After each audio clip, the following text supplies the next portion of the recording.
Now we are here to speak on uh, the glorious, magnificent, uh, divine design of God's creation here on earth. Because in our first introduction, um,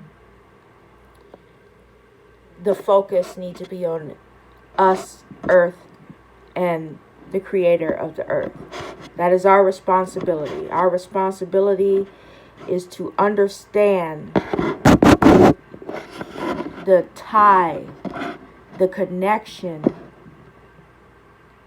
uh, the wholeness, the fullness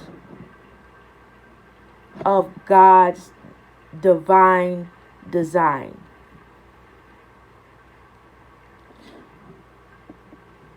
So God is the creator of all things. But we can't yet go out in the universe.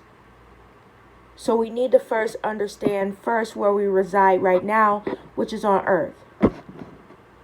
And we need to understand our limitations here on earth. Earth is a bubble in which we cannot drift away from without dying or deteriorating. Adaptation somewhere else outside the habitable zone of this planet will be very extreme. Like I spoke in the second video.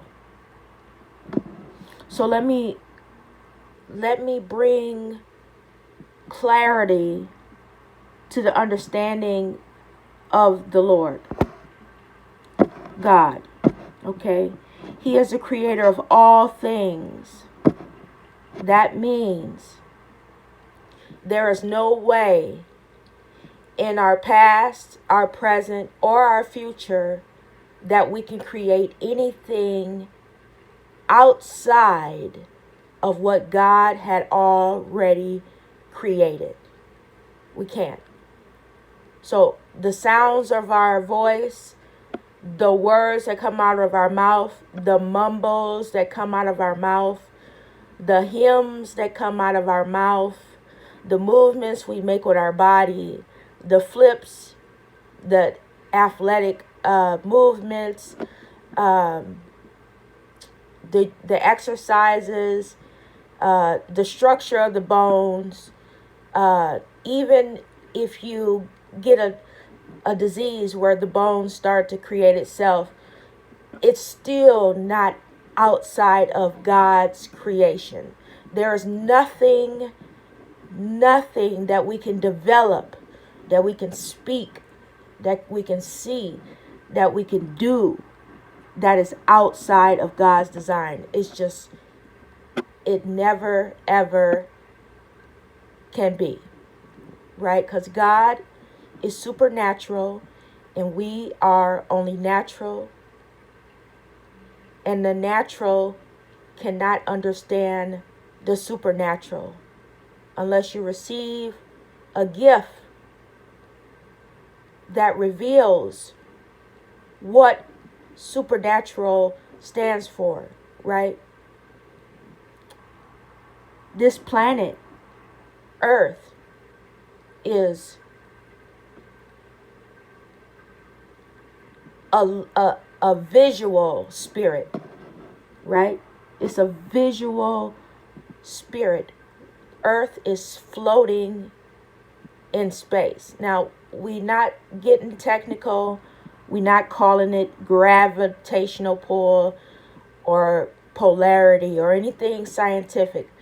We need to understand what's basic in order to understand what's complex. And what's basic is that our planet is floating in space. There is no man at the bottom of the earth holding us up with his hand. So that itself is divine as well. It is God's design. That is the beginning of understanding God's design, is realizing that we are floating in space. Floating in space. God's divine design. Earth is a visual spirit. God is an invisible spirit. What could not be seen created all that we can see, because what cannot be seen is supernatural. We are only natural. So naturally, we assume that it only matters that we can see it. But it doesn't, because can you see a tripod holding up the planet? Can you see gravity? Can you see that man holding up the planet? You can't. You can't see none of that, because the man ain't there, and there's no tripod. And gravity is a name inside of what God had already created for us to discover and call it out by name. I will continue in the next video on God's divine design.